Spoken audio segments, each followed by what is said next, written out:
নমস্কার বন্ধুরা, আজকের এই ভিডিওতে আমি কোনো একটা কোম্পানির শেয়ার কেনার আগে কী জিনিস যাচাই করে দেখি সেগুলি সম্বন্ধে একটু বলবো। প্রথমত যেটা দেখি সেটা হচ্ছে কোম্পানিটা কোন সেক্টরে বিলং করছে, সেই সেক্টরের গ্রোথ পটেনশিয়ালটা কীরকম। আমি যে কোম্পানির শেয়ারটা কিনতে যাচ্ছি সেই কোম্পানির সেক্টরটার গ্রোথ পটেনশিয়াল যদি খুব ভালো হয় তাহলে আমি এই কোম্পানির শেয়ারটা কেনার কথা ফার্দার ভাবি। তারপরে সেকেন্ড যেটা দেখি সেটা হচ্ছে কোম্পানিটার মার্কেট ক্যাপিটাল কীরকম, শেয়ারের মার্কেট ক্যাপিটালটা কীরকম, সেটা লার্জ ক্যাপ না মিড ক্যাপ না স্মল ক্যাপ না মাইক্রো ক্যাপ। তারপরে যেটা দেখি সেটা হচ্ছে কোম্পানির ম্যানেজমেন্ট সম্বন্ধে একটু যাচাই করার চেষ্টা করি, খবর নেওয়ার চেষ্টা করি। আমাদের মতো ছোট ইনভেস্টরের ক্ষেত্রে কোম্পানির ম্যানেজমেন্ট সম্বন্ধে খুব বেশি জানা তো সম্ভব নয়, তবুও যথাসাধ্য জানার চেষ্টা করি কোম্পানির ট্র্যাক রেকর্ড কীরকম, কোনো ফ্রড কেস আছে কি না, এইসব একটু দেখার চেষ্টা করি, জানার চেষ্টা করি।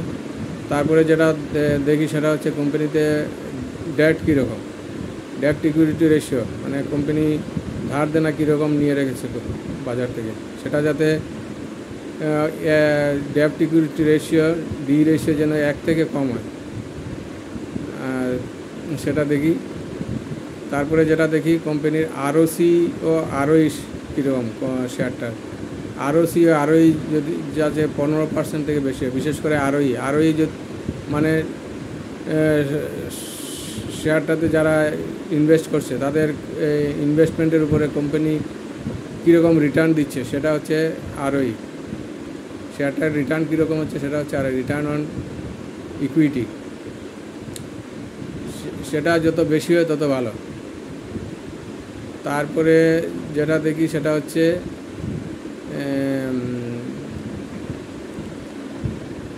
কারেন্ট রেশিও একটা আছে। কারেন্ট রেশিওটা মানে current asset divided by current liability. Asset থেকে লায়াবিলিটি যদি বেশি হয়, যাতে মানে রেশিওটা যদি 1-এর থেকে কম হয় তাহলে আমি সেই কোম্পানির শেয়ার কিনি না। কারেন্ট রেশিওটা 1-এর থেকে বেশি হওয়া দরকার।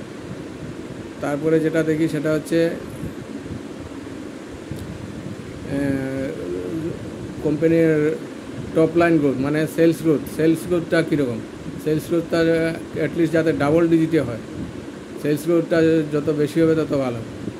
সেলস গ্রোথ সঙ্গে প্রফিট গ্রোথটাও বেশি হলে ভালো, কিন্তু সেলস গ্রোথটা বেশি ইম্পর্টেন্ট। সেলস গ্রোথটা যদি ডাবল ডিজিটে না হয়, 5 ইয়ার্স 10 ইয়ার্স বা 3 ইয়ার্স এইসব বেসিসে, তাহলে আমি সাধারণত এই কোম্পানির শেয়ার কিনি না। তারপরে যেটা দেখি সেটা হচ্ছে কোম্পানির ক্যাশ ফ্লোটা কীরকম, ফ্রি ক্যাশ ফ্লোটা পজিটিভ কিনা। ফ্রি ক্যাশ ফ্লো পজিটিভ হলে খুব ভালো। তার চেয়ে আরও একটা যেটা বেশি ইম্পর্টেন্ট সেটা হচ্ছে কোম্পানির অপারেটিং ক্যাশ ফ্লোটা পজিটিভ হওয়া দরকার। অপারেটিং ক্যাশ ফ্লো যদি নেগেটিভ হয় আমি সাধারণত সেই কোম্পানির শেয়ার কিনি না। আরেকটা জিনিস যেটা ইম্পর্টেন্ট সেটা হচ্ছে P ratio, price two earning ratio. শেয়ারের প্রাইস ডিভাইডেড বাই শেয়ারের আর্নিং, মানে ইপিএস, আর্নিং পার শেয়ার, সেই রেশিওটা কত। পি রেশিওটা যত কম হয় তত ভালো। পি রেশিও থেকে বেশি ইম্পর্টেন্ট যেটা দিয়ে আমি যে একটা রেশিওকে, সেটা হচ্ছে PEG ratio, P two earning growth যত বেশি হবে তত ভালো। পিইজি রেশিওটা যদি 1-এর থেকে কম হয় তাহলে খুবই ভালো, বিশেষ করে স্মল ক্যাপ কোম্পানির ক্ষেত্রে। মিড ক্যাপ হলে 1.5-2 হলেও চলবে। লার্জ ক্যাপের আমি 3 বা 4 ম্যাক্সিমাম, তার বেশি হলে সাধারণত আমি কিনি না সেই কোম্পানির শেয়ার।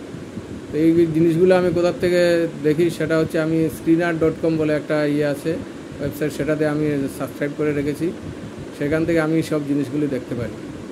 তো মোটামুটি যে জিনিসগুলো আমি যাচাই করে দেখি সেগুলো সম্বন্ধে বললাম। তাছাড়াও আরও কিছু জিনিস আছে, সেগুলি সম্বন্ধে আপনি স্ক্রিনারে গেলে অনেক কিছু দেখতে পারবেন, জানতে পারবেন। থ্যাংক ইউ, আজকের ভিডিওটা এতটুকু।